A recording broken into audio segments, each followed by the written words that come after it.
Welcome back, Chelsea fans, to another episode of the London is Blue podcast, your home for all things Chelsea FC. Nick, Dan, and myself cover all the match reviews from the latest Chelsea matches. We cover the team news and even throw you some exclusive interviews. Thank you already for being an awesome listener. And you know what? Let's jump right in. And welcome back, Chelsea fans, to part 2 of this week's London is Blue podcast. Doing the double duty again, and this week we are joined by myself, Brandon, Dan, Nick, and Mike, as usual, jumping in with us. So, Mike, welcome to part 2. Hey, thanks for having me back. Yeah, it's in the contract, so let's not be too appreciative. I mean, come on. I'll burn it all down. I only kid, as always. All right, well, now we are here to jump into, as always, your social media questions from you, the listener.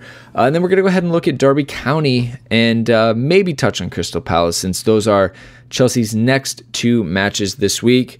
We are in busy season for sure. But all right, before we get into it, Nick, as always, we have our obligatory London trip announcement. We're getting close to full, which is bittersweet. It's exciting that we have that many people ready to come, but it's sad that we might have to tell some people no. Yeah, we'll figure it out. I mean, what we want to do is just kind of figure out who's interested in pretty short order. So we're about almost 2 months to the day away from going. So December 29th through January 3rd, and then if you want to stay longer than that, we can work on that as well. Are the dates of the trip. We're going to see Palace on the 30th away. We're going to see Southampton on the 2nd, at home. And then, just working on a bunch of plans for New Year's Eve and sightseeing and, pubs to visit and all sorts of fun stuff that we can drum up, and maybe even a live show, maybe some other goodies along the way. So just really excited about this. We have about 22, 23 people signed up. We'd love to answer your questions if you have them. Don't be afraid. There are no stupid questions. The first time we went, we had to figure some of this stuff out for ourselves too. So we're happy to pass along any knowledge and do what we can to help out. So DM us on Twitter, on Instagram, at London Blue Pod. Email us, contact@londonisbluepodcast.com. One thing, just before we transition off, we actually, it's a time of year when a lot of families spend time together, and actually we've been joined by like families on the trip before. I think like Mike's a really good example of having done that previously, before he was kind of a member of the podcast here. We have another family that's joining us for this trip too. So it's not like just come hang out and, do London just solely with us. Like, it's a great opportunity to, spend time with your family too and see Chelsea in the backdrop. So like, it's a win-win in all categories. Definitely family friendly. Family friendly. Yeah, the trip can be whatever you want, obviously. It's either way, it'll be absolutely fantastic. All right, well, let's go ahead and see what we have for questions this time. First one from @JaminJorginho. Love the alliteration there. Super biased though, says, is Jorginho the best purchase in the top 6 this season? I feel like that was a leading handle if we're being honest with ourselves. Probably yes though. Probably the answer would be yes, considering the fact that I think he's almost 200 passes ahead of the next closest individual right now. He's made the side tick, and I think has elevated it in a way. I know we've had a conversation recently with some of our past guests around the number of world-class players in our side, and I think we've talked about and Hazard and N'Golo Kante. I think were the 2 identified. But I think in terms of being a regista and navigating play, Nick, Jorginho is one of the top in the world in doing that, and I think it's just players. People don't know about the players in leagues that they don't watch, and to keep him from going to Manchester City, so keeping the strong from getting stronger, and allowing him to basically take us ahead a couple months in what it means to play Sarri's type of football. I think it's easily one of the best 1, 2, or 3 signings out of any club this season. Yeah, I'd agree with that. I'm sorry. Go ahead, Brandon. Well, no, I was just saying, if you're talking about Spurs summer signings, you know what I mean, Nick? Oh, It's a long list. yeah. Long list, Brandon. I don't know if we have enough time to get through all their signings. Well, no, they signed a bunch of construction companies, and you know what? They came down with injuries, very unfortunate. And you know what? It's just pushed back the timeline of the stadium. So but hey, their mega store's open, which is really exciting. You can go there and spend some money and help finance what is clearly a cash poor club. Yeah, they are struggling. I would have guessed at the beginning of the season, and I did guess this, that Naby Keita would have been, a really great signing for Liverpool. But I think so far Jorginho is far and away better than that signing. Then I think Riyad Mahrez was another one that I kind of was curious about, but I don't think he's done that much for City thus far. So. He missed a pen. Yeah, he skied that thing. But yeah, I mean, I think it's really early, but Jorginho's been everything for Chelsea thus far. He sets the pace, he sets the tempo, he makes really great passes, and I think we can probably just jump on that bandwagon. I'm in. I'm on. Let's do it. Next one we have, let's see here, is from Chad_Pierce says, what do you think Barkley would go for right now on the transfer market? Just curious. I don't know, Mike. I mean, it's kind of silly because we bought him for such little amounts of money, but yet he is coming good for us, like well beyond a return that we could have ever imagined. Yeah, for sure. I mean, being English, you're looking at what, 30, 40 million easy there. And then the form that he has, I'd take 85, 90. God. Yeah, I think he probably goes for 40 on the market right now. Yeah, I mean, he's just getting back from this injury and he's just starting to find form. I don't think anybody would come in with a ludicrous offer for him. Well, don't forget the Brexit tax, so that might make it 45. There you go. You got to figure out what the price of the pound is going to be in a couple months, and then we can make a determination. But I think he would easily go for 50 plus right now, just with the way the market is crazy for a homegrown English international who helps meet some check marks quota. Yeah, I mean, if Danny Drinkwater's worth 40, is he? Is he though?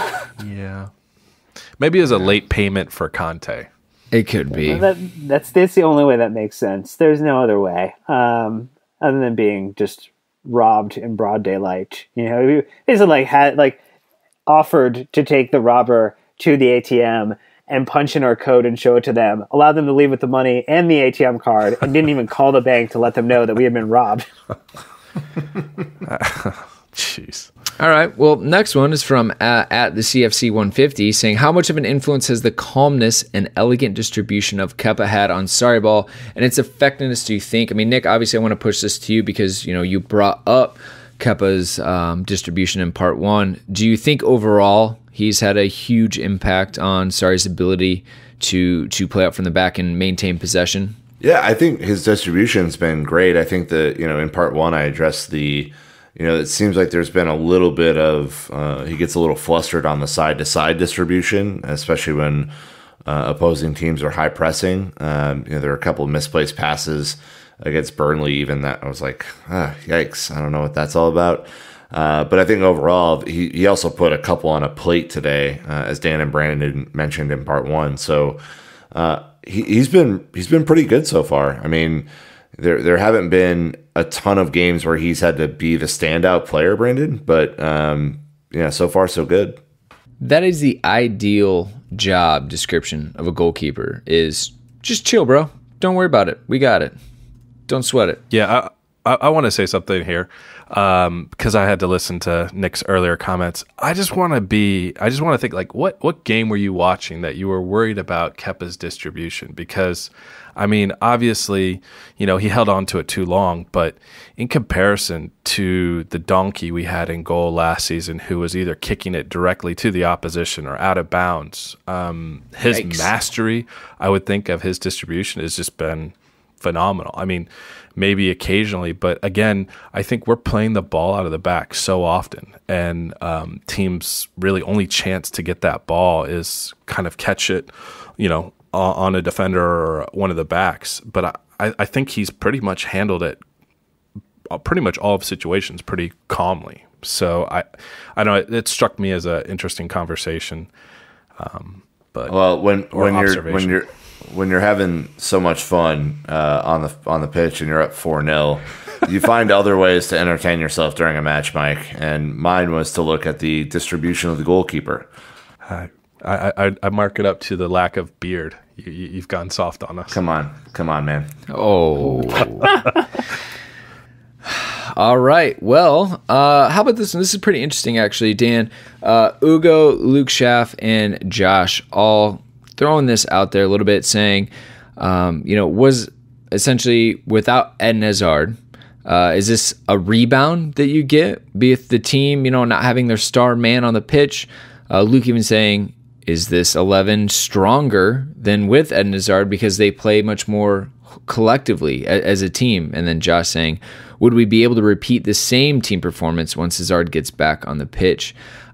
Do you ever want to see an Eden Hazard-less Chelsea if he is fit? Hell no. Hell to the no. Preach, what I will say, though, is I think they make a really good point collectively in that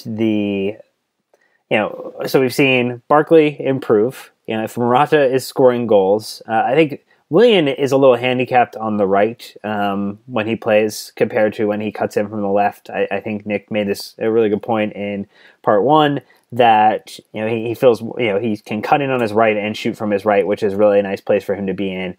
And you have a defense that was looking extremely exceptional today. I think the problem is that we need to see it repeated, right? So if Eden Hazard comes in and we can do it 2 matches in a row, 3 matches in a row, we're beating teams 3-0, 4-0, the same way City are, then we know that the philosophy is put together, that the players are gelling consistently, and that we've created a replicatable product, which is the truest form of success, is when you can take something and do it again, rinse and repeat, do it again, and not have any issue or letdown in it. But, Mike, I think, I never want to see a team without, Chelsea team without Eden Hazard, but this was, boy, oh boy, this was a great one in the day, but I would be concerned about it for an entire season or beyond. Yeah, I think we have to keep in consideration the quality of opposition we were playing, but I do think we do want to see the team occasionally without Hazard, because we're going to have so many competitions that it's important for us to be able to stand up and not rely on him. I think what we were seeing is teams very much like a rookie quarterback's first year. Teams don't know how to defend us, because if Morata's not falling on the ground and he's playing well, and there's no Belgian to kick the shit out of, how do you stack up against Chelsea? And I think on even more so, when we're shooting the ball from distance on transition, it's just a much different beast. And I feel like any game plan that Burnley had kind of was thrown out the window. It is probably more difficult when you have to plan for more than just 1 or 2 players, which is, what they had to do. It's a little different when you don't know who Chelsea's focal point is going to be when they don't have Eden Hazard. Our man Davies Lucande on Facebook saying, what did you guys think of Willian excelling in the Eden Hazard role? I like how it's now named after Eden. He says, a like-for-like replacement for Hazard when he is not up to it, which is rare, or injured in this setup. So, obviously Nick talked about how great Willian was. Mike, again, do you think it's just Burnley because he's playing on the left? Anything? Yeah, I think it's Burnley, but I also think that some of Willians' best matches at times have been either on the left or without Eden on the field. I feel like sometimes when we saw, 15-16, his best season seemed to be when we were having our worst. I don't know what it is, and maybe he's just not playing in the right position, but I have to think that maybe if he had more shots at the left or opportunities from the left, I think he might do a little better. But Dan, it's not going to happen unless Eden moves to central. And, Maurizio there was a quote pulled out that said his biggest regret at Napoli was not playing Mertens in the middle sooner. So everyone's like, oh, that means Eden's going to the middle. Here it happens. But I don't really see that happening. So again, I think Willian's going to have to probably learn to adapt and just become more of a threat on the right. Yeah, I think the challenge is that, it would be great to have Willian contribute goals at a +10 level, which is something that he has not done in a league season since joining Chelsea as an attacking player. However, if he can create opportunities, if he can continue to distribute well, and our striker and our, whomever it might be, it's not going to be Giroud because, I think Simon Johnson was pointing out on Twitter from the Standard, been on the podcast a couple of times, that basically it's going to have to fall like off his ass into goal because he's seemingly incapable of scoring a goal for Chelsea at this point in time. So a striker and then Eden Hazard. If they're scoring the goals, then there's less pressure on Willian to score as many. It'd be nice to have him contribute at a higher level, but if he can offer a positive attacking value, I think that's really all you would kind of hope for at this point. And then what's the long-term projected plan for who will naturally succeed him at some point in the future? Because I think as just with anything, there's not a lot of great future planning that's happened with the club in times, and it would be nice to kind of see some thoughtful, like, hey, we either know that we have this great winger like Callum Hudson-Odoi, or we're going to go out and sign, a talented player to help push up his level. Because when you looked at the bench today, we bring in Ruben Loftus-Cheek, who really doesn't excel at playing from the wings. He does much better playing centrally in midfield and pushing the ball forward, kind of like what Ross does. And we saw that in the Europa League match. But we didn't have Callum on the bench. We didn't have even put Victor Moses on the bench, which I think is an indication that he will probably leave at some point in the very near future. So that is a position we're going to have to sort out beyond the parameters of this particular match. Shout out to Hunksaurus Rex for also throwing in on Willian. So we have a bunch, obviously, about Barkley. Nick, I think that the one thing that everyone always get to, right, as we run is he's a starter. Corey, our man at 38 Blues, saying, is he a locked-in starter now? Jakob C. saying, do you see Barkley starting in the future? Some light connections to, playing a similar style to Frank Lampard. And then Polly Cracker also saying, again, Barkley over Kovacic, right? I guess, how far in are you on the Barkley hype train? Barkley's playing really well, but Kovacic has not been a chump either. So I know everyone's just like desperate to see the change that they want to see with the players that they like, but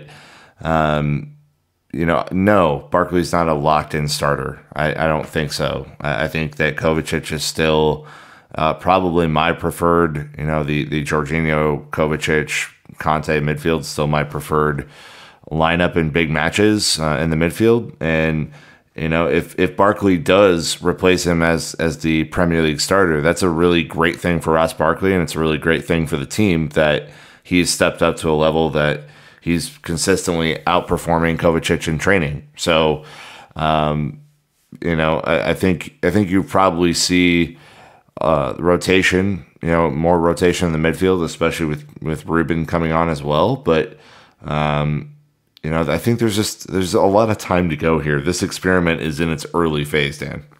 Yeah. So I think there's other reasons to want Ross to succeed over someone like Kovacic. And, I think, Ross has kind of been in our lives either as an opposition player or now as a Chelsea player. And so narratively, we are connected more to the success and the story of Ross Barkley. Ross Barkley is also a true Chelsea player, and I don't mean that to be disparaging to Kovacic, but he is on loan from Real Madrid, and there is every possibility in the world that at the end of this season he might go back there and not return. And I think that's where, personally myself, I would be very happy for Kovacic to be successful and to maybe add a goal or two to his game and to be a contributing part of our midfield for the long term.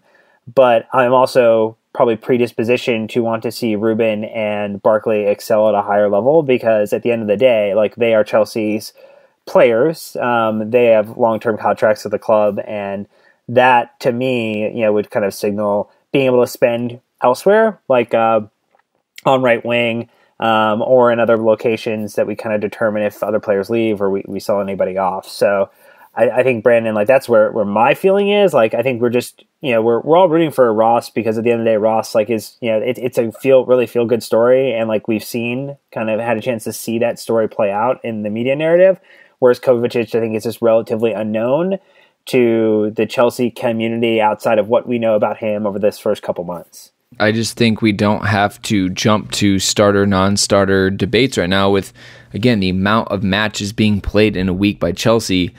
Everyone's going to play. So the more people that are having great games, the better, because this is the time of season when you need everybody firing so that when you do have to rotate and you don't have everyone up to their best, then you get in trouble because you're playing the same people over and over and over. So this is just nothing but good for Chelsea right now. All right, so now the pivot a little bit is to Ruben on this one. Ben Jazav on Instagram saying, do you see Ruben as a second striker like Callejon was at Napoli? Mike Rinaldi saying, how likely is RLC to start seeing playtime, quote, out of position, end quote, like he did today, aka in a wide position up top. And then Zach Kress even talking about a 4-4-2 makes sense with Ruben Loftus-Cheek and the boss both playing well. And he's saying instead of a 4-4-2, it's probably a 4-2-2-2 for you FIFA heads. Here's the ongoing problem, Mike, is that what is Ruben's position? What is out of position for Ruben? He's been playing in the midfield three. Pedro gets hurt, immediately goes to Ruben. I mean, there was no doubt Maurizio's mind when he called on him. I mean, to be fair, you don't really have any other options because Fabregas is on your bench, Kovacic was on the bench, Giroud, Zappacosta, and Cahill. I mean, maybe Zappacosta is a winger, so it makes sense that Ruben went in.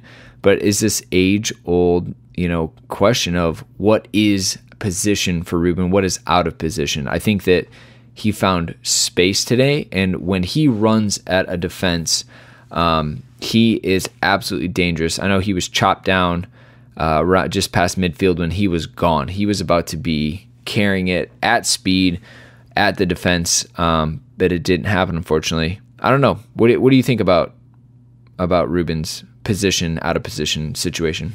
I think for once, and this kind of applies to a lot of the players on our field, I think we have a really, really good manager who's a player manager, and he's taking pieces. And, we're talking about it. Is Willian in or out of position? Is Ross Barkley in position? Even Kovacic, who was pushed to the right. I think we have a lot of players who have a lot of talent, and I think we're starting to see some really good situations to see like what really is best for them. And I, overall, I don't think that. I think because of some of our issues in the past with playing youth and whatnot, I don't think Sarri's getting the plaudits that he deserves for what he's done to bring both Barkley and Ruben Loftus-Cheek to where we are, this week, speaking about, what is it now? Like 8 goals combined or something crazy. You know what I mean? I think they've done a really good job. And I think because Sarri's managing it, I think we're going to continue to see this kind of evolving, situational positions by these players. And I like that. I think, I don't want to see a set starter. I don't want teams to be able to specifically game plan. I want them to have to guess, is it going to be Barkley or Kovacic or Ruben Loftus-Cheek, and who's going to be on the, that right wing. I think that's going to be really, really good for the club. And I think the important thing to me is seeing Ruben succeeding when he's on the pitch, and he's doing that. So I think that's just going to continue to get him those opportunities when somebody gets hurt or, when there's a chance, Sarri can depend on him to play. So I think that's, for me, the most important part. I listened to a Sky Sports little video clip on YouTube talking about Ruben Loftus-Cheek, and this was after the Europa League match, and of all people, Emma Hayes was on the panel. Nice. And she was saying that, it's no surprise, but inside Chelsea, Ruben Loftus-Cheek's success is of high importance to the club. With that being said, I'm sure a lot of people will disagree and say, well, it doesn't look like it. But she said that, they are very careful with their approach of Ruben and kind of where he goes. And I think that it is true that the club are really, really anxious. I wouldn't say desperate, right? But anxious for him to succeed. And the better he can perform on the field, the easier it is. And look, Ruben can probably make it through, become a first teamer at Palace, right? No problem. He could do it at a mid-table Premier League team, but I don't think those are his ambitions, and that's not the club Chelsea are. So he has to step up to level and match it. And so far, we've seen some really, really good stuff from him. And the fact that he can do it out wide on the right, he can do it in the middle. I think that just adds to his abilities to, hopefully get close to making that jump and really establishing himself as a first teamer. He doesn't have to be a starter by the end of the season, but he has to be getting regular minutes. And I think he's on that path. Yeah, I would say that too. I just quickly want to jump in on this one. I want to see Ruben succeed as the number 8 that he is born to be. I don't want to see him moved around 40 different times this season. I think the best thing for him will be to solidify a position and really just keep driving and chipping away and just doing the business that it takes to be a starter in the Premier League. And, you could tell that when he scored today, everyone came and hugged him immediately. He clearly had an amazing Europa League game against Bate on Thursday, was ripping shots all over the place. He is a big, tall, strong guy. He absolutely has all the physical tools to do it. I think where Sarri is probably going to improve him the most is just tactical awareness on the defensive side. And if he can figure that out, he's going to be a weapon for Chelsea this year for sure. All right. Let us pivot to the striking situation, another hot topic amongst the questions. Dan, this time we have Charles. The same question the pundits on CFC Live asked, why did Morata get booked? To which Ugo responded, he stood up too fast in the ref's opinion. I mean, that has to be an absolute farce, typical Pawson, if you ask me. But as we get back to more real things, I would say Stephen Smith saying, do you think Ruben Loftus-Cheek could slot in as striker in the future? He's got the build. He's got the eye for goal. Is he the quick fix for our number 9 issues? No, I think to the point Nick was making just a moment ago and what Emma was saying about, just kind of the care that the club is taking with him, I think it would be a little foolish to try and play Ruben as a striker. I think the best thing is for him to get minutes and build confidence playing in the midfield and assisting and scoring and doing it effectively. I think if he goes out and plays striker once and it doesn't go well, the rapid reaction of, the social response to it will be, oh my God, what a stupid move. Why did we put Ruben up there? Like, that's ridiculous. He should be in a different position. I think we should entrust Sarri, who's done a wonderful job. And I think we, have not praised him enough. He is now the first manager for Chelsea in their first season to go unbeaten in 10 games.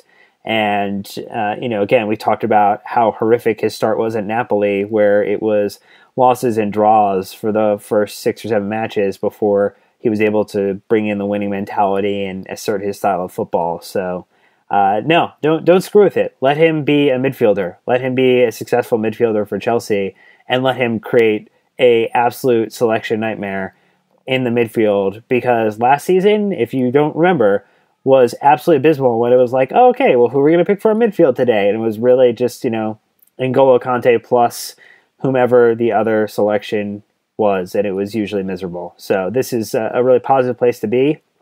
Credit to Sarri. Credit to Ruben, but let him be a midfielder, Mike. Yeah, without calling out Steven, I think sometimes we won 4-0 today, and yet we're talking about a striker problem. Our striker scored today. Morata played well. He had some chances that he might have finished a little bit better. I think the third opportunity was better than the second. But the way I look at it is, I think sometimes we worry so much about future games or what's going on. I think we really just need to enjoy the beautiful football that we're watching on the pitch and not worry about the striker problems. Because like what you're saying, I mean, we're talking about 10 games unbeaten in the Premier League, but all competitions, Sarri's got control of this. He's driving the boat forward where we need to go. So, while maybe at times we're, picking up a draw, we're not scoring the most goals ever, things are under control. And I think that given some time and another transfer window or so, we'll figure it out. And I'm not too worried about the current striker situation until, it's really causing us a real issue.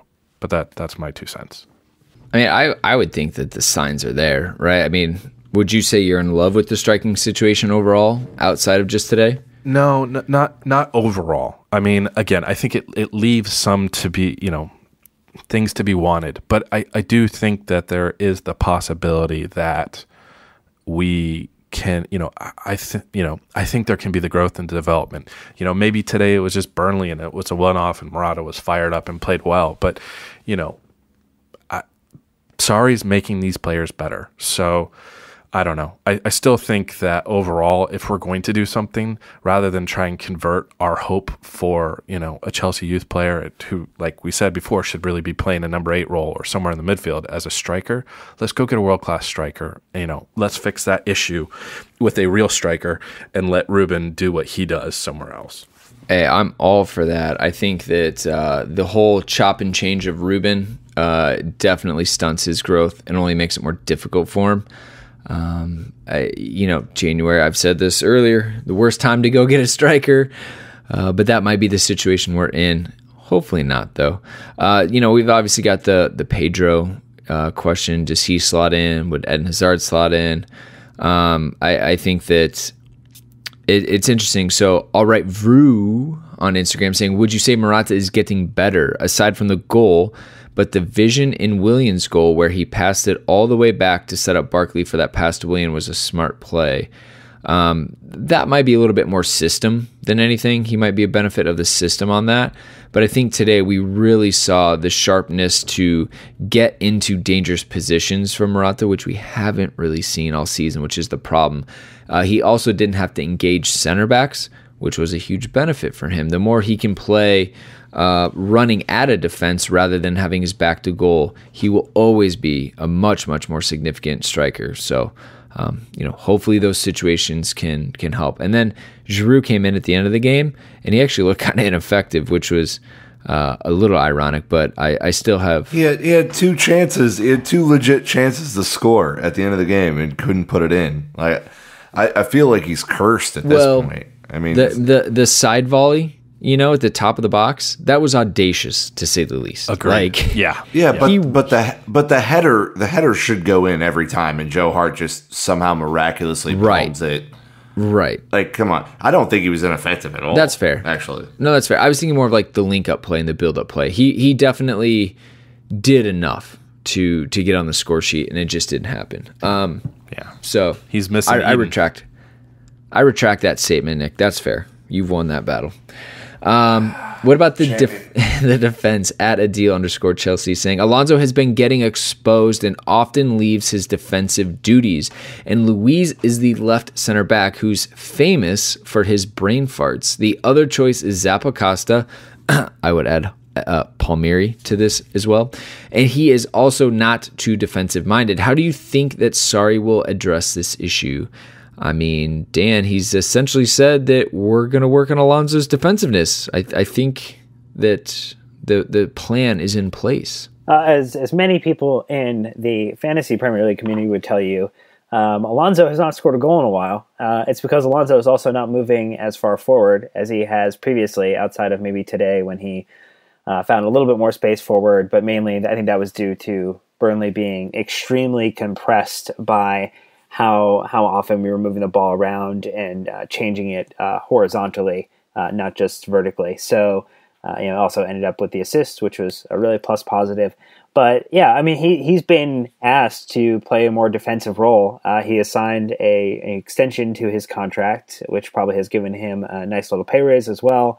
Keeps him in the club until his early 30s. So, I don't think anyone who is kind of described that Alonso is dead and is going to be replaced is probably looking at the wrong position to be rotated. I think if anything, Luiz is probably the one who would be under more kind of scrutiny at some point, Nick, because I think he's the one who tends to make a mistake. I would say Alonso usually doesn't, is kind of his issue is he's gone forward and then has not gotten back quick enough, not recognizing when. But that's something that's more easily coached. I think, Luis has those moments of magic, but has also those moments where it just seems like, he took an Ambien during the match. Oh, come on. And wakes up and is like, oh, I just had a really bad mistake. I heartily disagree. And Nick, please follow up.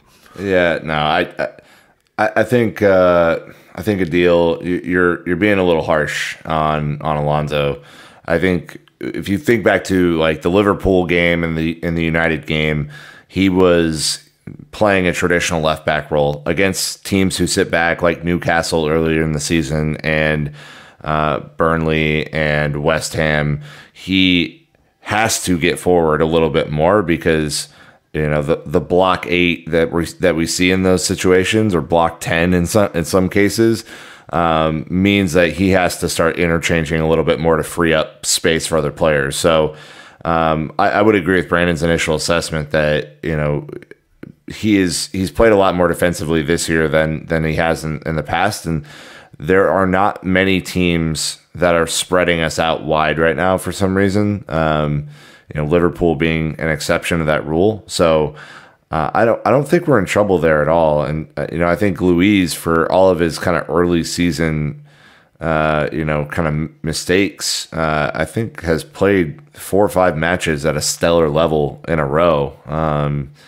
So, again, we said this at the beginning of the year, the defense is probably going to be the hardest thing for every, for the team to kind of feel like they're a real contender. And, 4-0 clean sheet, performance, and then clean sheets in the Europa League. And you're starting to see this system kind of work well with the spacing between each layer. So the defense and the midfield to the attack. So I'm not worried about this. Yeah, if I could jump in too, I think, overall, the reason when Alonso is pushing up, he's pushing up because that's the game plan. And, typically when you're playing 2 center backs, one guy is going to play as a destroyer and the other one's going to hold back a little bit. And that works with Luis to maraud forward, and try and destroy plays and have the speed of Rudiger to sit behind him and catch up. And I think what we're seeing at times is that we're not watching the midfield get back properly the way they should. You're not seeing a Barkley track back or Jorginho break up those plays to allow, a Luis to try and make that attempt and then have some coverage to get back. And I think once that defensive tactics are handled, then we're going to see a lot better performances. I mean, this is what Sarri's saying when he was saying that Barkley and Cheek needed to work on defense. It's the tracking the back. It's allowing us to play. It's kind of having that explosive, free safety or strong safety, running around trying to blow things up before things happen. And of course, you're going to look bad when that ball goes up over the top. But when Luis is cutting off those passes early, everybody's plotting. It's just the ones you don't get look bad. That's my take. Brandon, you? No, I'm gonna let you guys roll with it. I love it. So I guess as we kind of get into this, it's hard for me, Dan, when we put out serious questions and we get answers like "Go Sox." Yeah, stupid. What am I supposed to do with baseball. this? Thorny plush, Awful, right? You are just feeding into the Danimal. Yep. The Danimal. Well, the Danimal's got to eat, and the people know it, Brandon.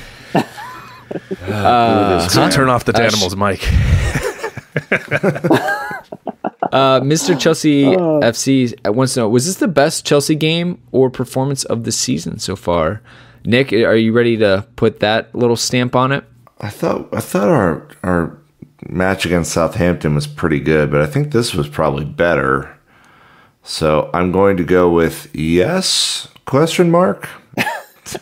don't know. I actually thought we played, as a performance, I thought we played really well against Liverpool and were unlucky to maybe not come out of that with all 3 points. But yeah, no, I think as far as like dominance goes, like this was Sarri ball in full effect today. Just ping, ping, ping, ping, ping. Yeah, Southampton was 0-3 win away. I mean, you've got Cardiff at home, which is 4-1. Bournemouth 2-0. Arsenal 3-2. But again, was that the best performance? definitely not defensively. And then Huddersfield's 3-0 at the beginning of the season, but that was too early. I think that's a great shout. It's definitely up there so far. Obviously, I'm not even looking at Europa League competition, but come on, nothing that exciting. It kind of reminds me when we, I had that Everton, the 5-0 Everton game, right? Like it just kind of all started clicking together, and you saw the personification of the idea and the philosophy being executed on the pitch. And I don't know, I think today kind of felt like Sarri's version of that, is we had a chance to see, what a team was going to do going at us. And, I credit to Dyche for doing it, but boy, oh boy, he probably should have just sat back and absorbed pressure and tried to counter. I don't know. I felt really, really good about this. I think that it's 100% correct. It's the best game we've played comprehensively so far this season. Yeah. Richard Zayak 14 saying, your man of the match, ? Mine was great teamwork. Aw, everybody. It's so nice. That's like the Care Bears type of answer. That was nice. Yeah. Even Craig Pawson gets a participation trophy then. No, he was not on our team. No. And then I love...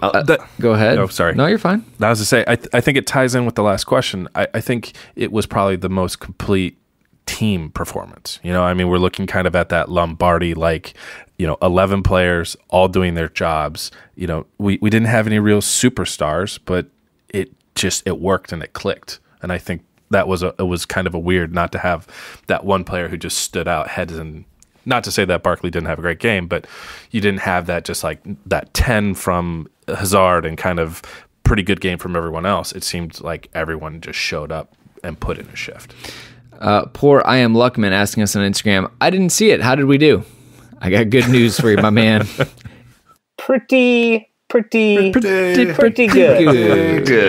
Awesome. I appreciate all of your questions. Apologies I didn't get to all of them, but nonetheless, they were all fantastic. So before we get into the Derby County match preview, Nick, I know you love talking about our newest partner of the pod.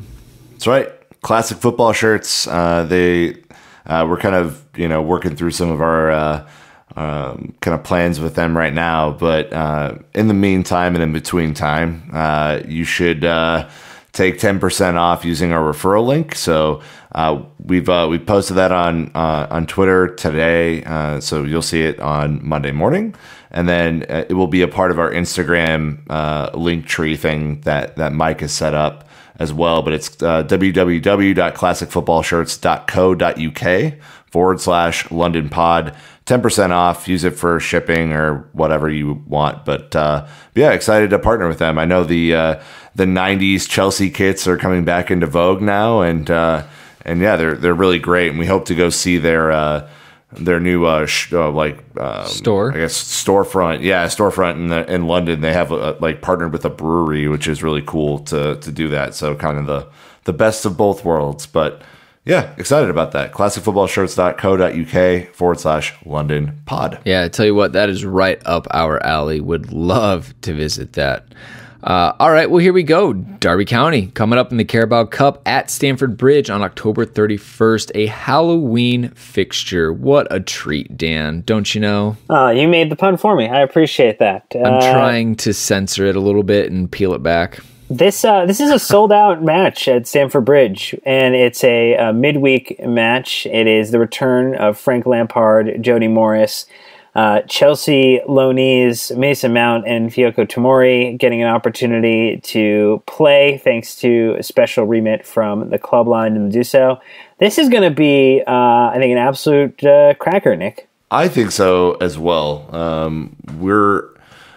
think we've all kind of had this earmarked since Derby County beat Manchester United a few weeks back. And look, I mean, Frank Lampard's always going to have a special place at Chelsea, and it's going to be interesting to see him on the opposing touchline. But look, this is high stakes competitive football now. The nice storylines are there to be had, but at the end of the day, it's going to take a nice Chelsea performance to advance in this competition. And I think we're going to get it on Wednesday. I do not think Maurizio Sarri will want to be outdueled by a first time manager.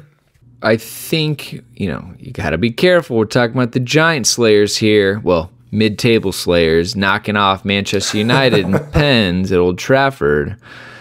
It's, no, honestly, look, even with our rotation, the team is clicking. There's a lot of people that want to play well so that they can get into the regular starting lineup as well. And you're at home in front of your crowd. I think the best part about this match for Frank Lampard is the welcoming, the reception him and Jody are going to get. They are going to be welcomed like royalty at Stamford Bridge for everything that those two have done. And it's rightly deserved. Obviously Frank Lampard never really got a great send-off at Chelsea. And I know he's been back. He's walked the pitch at halftime and things like that. But this will give the fans time to chant his name. And I think that will be really special for Frank as well. And then when the whistle, blows and the match kicks off, it's going to be, like you said, Nick, all business, strictly business. And Chelsea should take care of it in this match. I see no trip-ups, Mike. We will see some rotations, obviously, but with Europa League going very, very well, I wonder if he might keep a bit stronger of a lineup, knowing that Crystal Palace is on Sunday at home. So really no travel this week. Yeah, I mean, we know that Frank's not afraid to score a goal when he returns to the bridge. So he's going to be ready to go. And, we've already seen United get taken down. So I think that Sarri will be ready. I think we'll come out, and I think we will. I'm hoping that we will knock them out, badly. And, hopefully for everything else, Mountain, Morris and Frank, that they do well. But I think I think they'll be outclassed. And I think it should be a great game. Just great? Not fantastic? Not amazing? No, I'm just kidding. It should be straightforward, right? Like, we shouldn't be surprised at this match. But I think it is pretty cool, Dan, that you mentioned that Chelsea gave special permission for Tomori and Mount to play. I think that is, in the long run, it's good. Do you think that because it's Frank managing them, that maybe that was extra special consideration? Maybe. I'm sure Frank asked, and the club obviously wants to do the right thing by Frank, by the players. I mean, you send them on loan so that they play to prove that they are ready to either move up or be sold at a profit to the level of football that they are capable of playing. And they have played, the two of them, integral roles in this Derby County lineup. Tomori has been phenomenal defense. I think in one of the last two matches, he picked up a Man of the Match award. He's scored defensively, a defensive scorer, which is fantastic to see. Mason Mount has gotten goals and assists from his midfield position, plays a very advanced midfield role in Lampard and Morris's structure. Derby County is, in sixth place right now in the championship, and you look at the championship, you're like, oh, sixth place, it's not great. Their first place team is at 29 points. They're at 25 points. Everyone from essentially 14th through the first place team is anywhere between 29 and 20 points. So it is a very compact and challenging league to win in. So I would expect that Frank would want to continue to impress in this competition, as well as challenge for either a playoff spot or one of the top two. I mean, Sheffield United and Leeds have looked pretty strong so far, but it's not out of the realm of possibility that Derby can do well. But I know that I am excited to see Mason Mount play against his future at his future home in Stamford Bridge, Nick, and I think it's gonna be fun. Yeah, I expect Ruben to get another start. I'd like to see some change up. Hopefully, see some Callum Hudson-Odoi. Hopefully, see maybe a little bit of hopefully Pedro's feeling better. Hopefully, see a little bit of change up top, and then Cahill, Christensen, Emerson, Zappacosta brought in to give our back line a break. And, I think if we can get this rotation kind of down and settled, I think we're going to be in a good spot. I fully expect Fabregas to play as the Regista. All right, well, let us know what you think is going to happen in this match, but you know what? I think that will do it. Obviously, Crystal Palace is around the corner, but I just can't be bothered to talk about them right now because, it's Palace.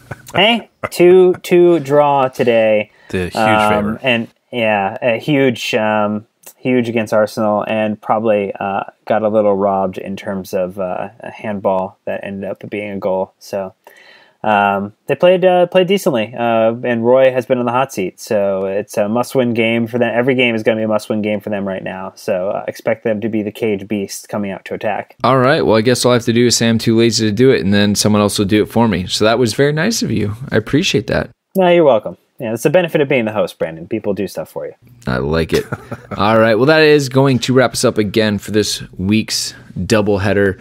Appreciate everyone listening out there. You guys are all fantastic. If there's anything we missed or that you wanted to hear, make sure to get in touch with us again on social media or via email on our website. But you know what? Big week ahead. Make sure to get your sick notes written up and ready to go for Wednesday. I think the Derby County match will be really fun to watch. I can't imagine what our friends over there the environment is gonna be like in the stadium at Stamford Bridge. So really looking forward to see what the atmosphere is like via the broadcast feed. But that is going to wrap us up for this week yet again, Chelsea fans. So again, thank you all for being here and supporting us. And until next time, you know what to do. Keep the blue flag flying high.